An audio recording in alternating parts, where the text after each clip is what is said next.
Over the past few weeks, as we've been working our way through the Genesis story, one of the surprises for many people has been the way that it reveals so many fundamental insights into the nature of God.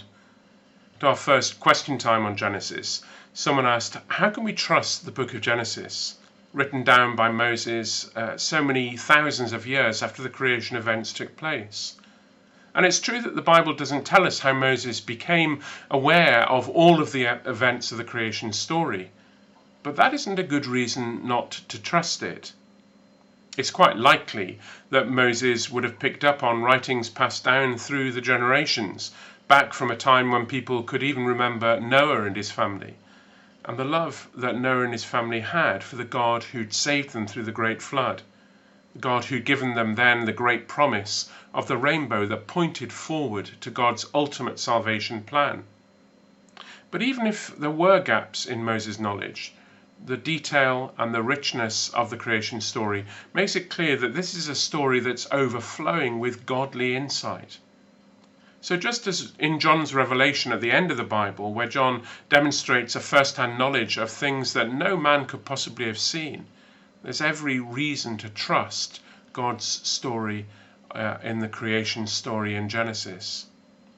We've seen that God is one and yet in three distinct persons, working together in creation. We've seen how even his method in creation reflects that in 2 cycles of 3 days. And then the whole of creation then comes together as he creates mankind and gives him purpose on the 7th day in his rest in him. That perfect rest is all about relationship, as God extends his perfect relationship to include us. What's more, as a reflection of that relationship, that perfect 3-in-1, he also gives us the relationship of one man, one woman before God, 3 together in marriage, a reflection of our Trinitarian God. This insight into God isn't the result of man-made tales passed down to try and make sense of our place in the universe.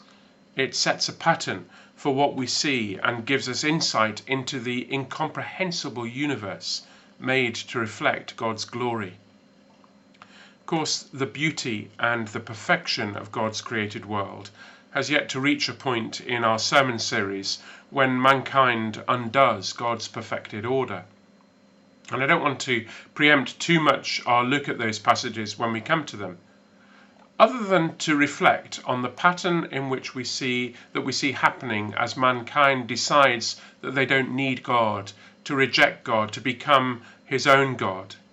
You see, in that moment, so many of the patterns that reflect our place in creation are broken down. First, our most important perfect rest, our vital relationship with our God, is broken. Then our relationship with each other are broken as marriages become distorted with immorality, as the pattern of one man and one woman in lifelong relationships breaks down.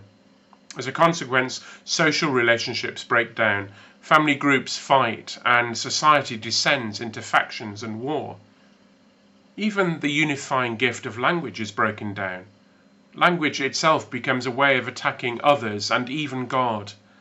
Interesting, isn't it, how all swear words either invoke the name of God, abusing that vertical relationship, or they destroy the gift of sex given to us by God, abusing that horizontal relationship. In fact, we see how mankind's desire to be like God, to turn our back on our Creator, to live in rebellion with him, always results in relationship being destroyed. We were created to be at one with God in his rest, and as a result of our sinfulness, we know no rest. In these troubled times, I've heard people say God is punishing us. Coronavirus is a way of God saying, look what you've done to the world. I don't know about that, but the Bible's clear that trying to fix the world wouldn't ever put things right. Obvious, really, because the problem isn't the world. It's the problem with us that matters. Just look at what coronavirus is doing. It's breaking down relationships as we retreat into our own spaces. It's breaking down relationships as illness splits families.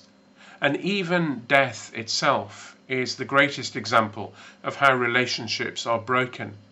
Death is the real prize of man's desire to be God. And yet the most amazing thing is that even in the depths of despair and times of trial, we still see God's goodness shining irrepressibly through people. Acts of goodness and kindness, acts of selflessness, and demonstrations that God's love is still at work in the hearts of the very people who reject him. These are acts of common grace, God's love effervescing from within our spirit, and they're pointers to God's greatest work of grace.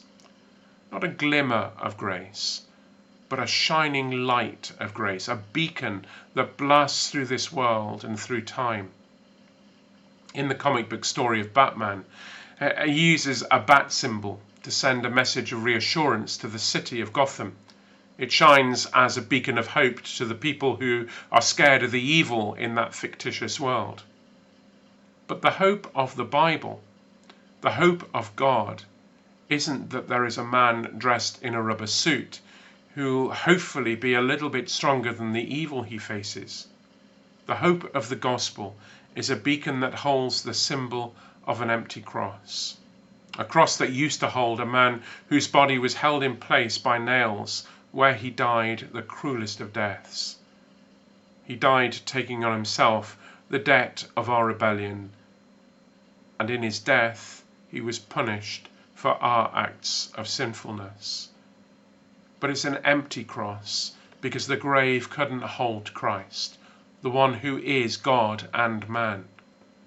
On that greatest day in history, Christ defeated death and was raised victorious once and forever. This is the truth of the gospel, a gospel that started before the world began, as God made provision for us to understand something of his unquenchable love for his creation.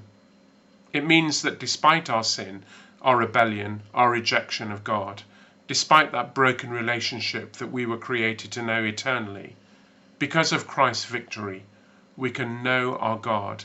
We can know him in a way even Adam and Eve didn't.